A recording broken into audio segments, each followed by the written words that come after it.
নমস্কার, আমি শিশমি। আমাদের প্ল্যাটফর্মে আপনাদের অনেক অনেক স্বাগত।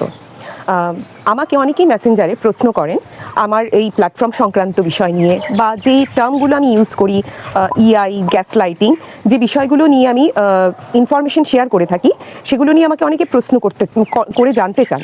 তাই আজকে আমি আমাদের এই প্ল্যাটফর্মটি কেন আমি পরিচালনা করছি তা নিয়ে কিছু বলতে চাইছি, আপনাদের কাছে শোনবার অনুরোধ রইল।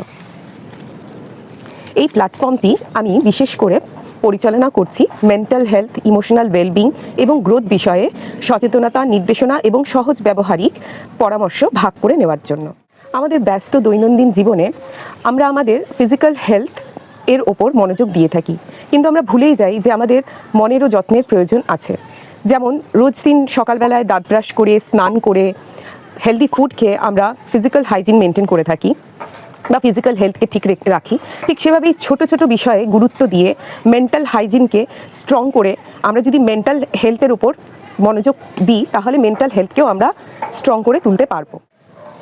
মেন্টাল হাইজিন ও মানসিক পরিচ্ছন্নতা মানে একটি সুস্থ ও ভারসাম্যপূর্ণ মন বজায় রাখার জন্য আমাদের দৈনন্দিন জীবনের মনের আবেগ, চিন্তা এবং মানসিক চাপের মাত্রা ও দৈনন্দিন যে অভ্যাস আছে তার যত্ন নেওয়া। মেন্টাল হাইজিন কেন গুরুত্বপূর্ণ?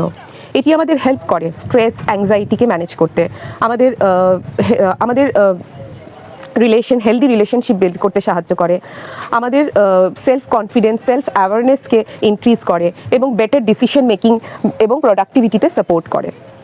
সুস্থ মন এবং সুস্থ জীবন তৈরি করে আসুন মেন্টাল ওয়েলবিং নিয়ে আলোচনাকে স্বাভাবিক করে তুলি এবং সেলফ কেয়ারকে প্রায়োরিটি দিই। আমাদের সঙ্গে থাকার জন্য অসংখ্য ধন্যবাদ এবং সঙ্গে চলার জন্য আমন্ত্রণ রইল। নমস্কার।